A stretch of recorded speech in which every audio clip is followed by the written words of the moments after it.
ఈ బిజినెస్ ఏదైనా మీ ఊర్లో ప్రమోషన్ చేయాలంటే అది సుమన్ టీవీతోనే సాధ్యం. ఇప్పుడే సంప్రదించండి.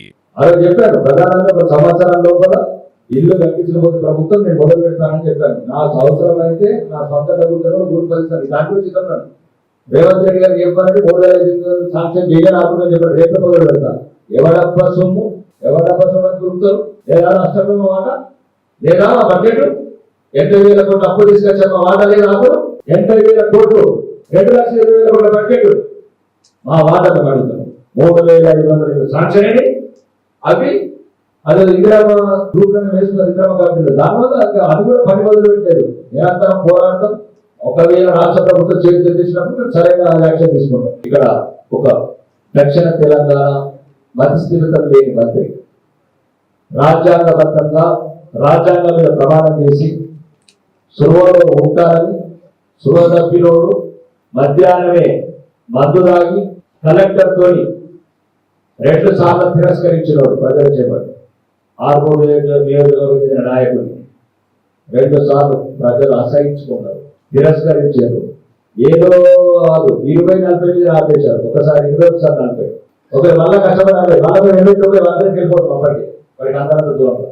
అట్లాంటి నాయకులు తీసుకుని వచ్చి కలెక్టర్ పరిచయం చేయడం అనేది కాంగ్రెస్ ప్రభుత్వం రాజ్యాంగ విలువను ఎలా తుంగలుగుతుందని కాదు. కాబట్టి నేను సరైన సమాధానం చీఫ్ సెక్రటరీ గారికి కంప్లీట్ ఇచ్చాం, గవర్నర్ గారికి కంప్లీట్ ఇచ్చాం, స్పీకర్ గారికి ఇచ్చాం. తెలంగాణ అసెంబ్లీ మొదలవుతుంది. గౌరవనీయ ముఖ్యమంత్రిని అడుగుతాం. ఎమ్మెల్యే అంటే వాడే చెప్పుకుంటే కాంగ్రెస్ ఇన్ఛార్జ్ చెప్పుకోవాలి. ఎమ్మెల్యే నేను నల్గొండ ఓడిపోయిన భూపాల్ రెడ్డి అంట, లేకపోతే కొరంగల్ పట్ల నరేంద్ర రెడ్డి ముఖ్యమంత్రి అంటే నడుస్తుందా? కాబట్టి ఆర్మూరు ప్రజలు అవమానించినట్టు ఆ అవమానానికి సరైన ప్రతీకార చర్య తీసుకుంటాం. కాంగ్రెస్ అభివృద్ధిగా 50% ఎక్కిన ఆర్మూరుకి అంటారు. ఓ జవాబు తెలియగలరు. 50 ఏళ్ళ దాకా కొడుకులు కాంగ్రెస్ కళ్ళ కాండం చేసే బాధ్యత భారతీయ జనతా పార్టీ సైన్యం తీసుకుంటారు. సమాధానం బరాబర్.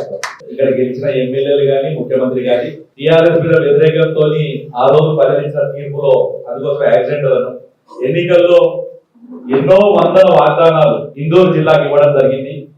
ఇందూరు జిల్లాకి ఇచ్చిన వాగ్దానాలు ఏ ఒక్కటి కూడా ఈరోజు ఇందూరు జిల్లా అనగానే మనకు రైతాంగం గుర్తొస్తుంది.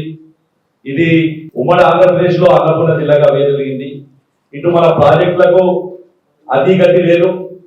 మంచిప్ప మాసాని ఎన్ఎస్ఎఫ్ కానీ ఎన్సిఎస్ఎఫ్ షుగర్ ఫ్యాక్టరీ 2 కూడా ఒక మంచి వరాలుగా ఉండే ఆ 2 ఫ్యాక్టరీలు 6 నెలల లోపల నేర్పిస్తామని చెప్పారు. 6 నెలలు పోయింది. ఏదో కమిటీ పేరు మీద కాలయాపన అన్నారు. డిసెంబర్ అని చెప్పారు. డిసెంబర్ కూడా అయిపోతుంది. ఏమీ లేదు. కేవలం కమిటీ పేరు మీద కాలయాపన చేయడం జరుగుతుంది. ఈ 2 విషయాలతో పాటు ఈ ప్రాంతంలో మరో పెద్ద విషయం ఎయిర్పోర్ట్ విషయంలో కూడా ఈ ప్రభుత్వం పూర్తిగా నిర్లక్ష్యం వహించడం జరుగుతుంది. యాక్సిడెంట్ ముఖ్యమంత్రి మొన్న వరంగల్లో చెప్తాడు.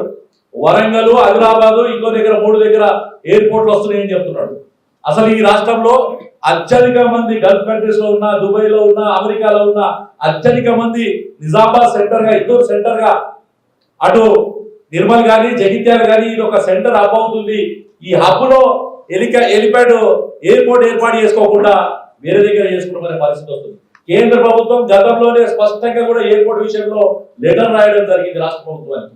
భూసేకరణ చేసి భూసేకరణ కూడా 50% కంప్లీట్ చేయడం జరిగింది గత ప్రభుత్వం. ఇప్పుడున్న ప్రభుత్వం సంవత్సరం నుంచి ఎక్కడేసిన కొందరు అక్కడే ఉండే విధంగా ఈరోజు వివరించడం జరుగుతుంది. ఇలా అటు రైతాంగానికి సాగునీరు విషయం, ఇటు రైతాంగానికి షుగర్ ఫ్యాక్టరీల విషయం, అలాగే ఇక్కడున్న ప్రాంత ప్రజలు ఉపాధి లేకుండా గల్ఫ్ బాటల పడితే ఈరోజు ఏర్పడడం జరిగింది.